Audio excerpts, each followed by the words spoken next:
আসসালামু আলাইকুম রহমতুল্লাহি ওয়া বারাকাতুহু। আপনার ছেলে সন্তান হয়েছে। এই ছেলে সন্তান হওয়ার পরে অনেকেই নাম খোঁজেন যে ছেলে সন্তানের সর্বোত্তম নাম কি। দেখেন, আল্লাহ রাসূল সাল্লাল্লাহু আলাইহি ওয়াসাল্লাম পিতা মাতার উপরে আদেশ করেছেন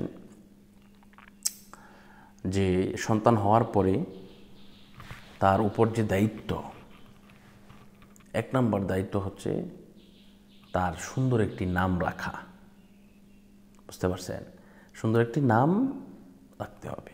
এই নামের উসিলায় মানুষ কিন্তু পার হয়ে যায়, নামের উসিলায় মানুষ সে জান্নাতেও পর্যন্ত চলে যেতে পারে।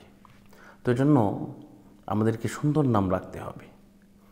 বুখারীর হাদিসের মধ্যে এসেছে আল্লাহর কাছে ছেলে সন্তানের নাম, দুটা নামকে আল্লাহ পাক সবচেয়ে বেশি পছন্দ করেন।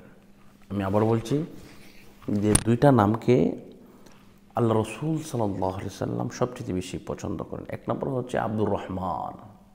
আমি আবার বলছি আব্দুর রহমান। আবদুল্লাহ এবং আব্দুর রহমান, এই দুইটি নাম, আবদুল্লাহ, আব্দুর রহমান। এজন্য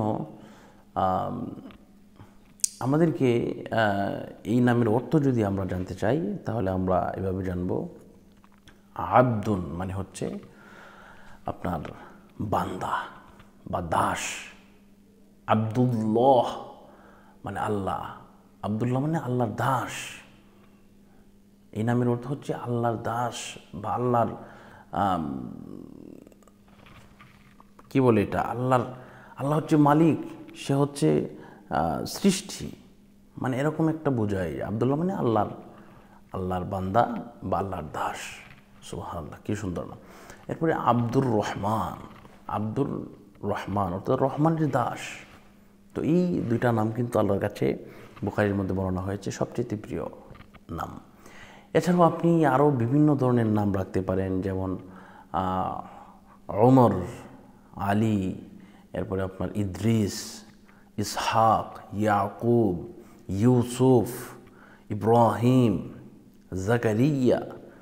আপনার এই সমস্ত আরও ইসলামিক যে নামগুলো আছে, যে সমস্ত নামগুলা নবীদের নামের সাথে একটা এই সাদৃশ্যপূর্ণ রয়েছে, এই সমস্ত নামগুলো রাখলেও কিন্তু আল্লাহ পাক রব্বুল আলামিন আপনার প্রতি রাজি হবেন, খুশি হবেন এবং সুন্দরভাবে আল্লাহ পাক আপনার বিষয়টাকে কবুল করে নেবেন ইনশাআল্লাহ।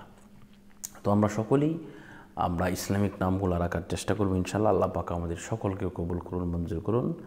আজকের মতো এই পর্যন্তই বিদায় নিচ্ছি। আসসালামু আলাইকুম রহমতুল্লাহি ওয়া বারাকাতুহু।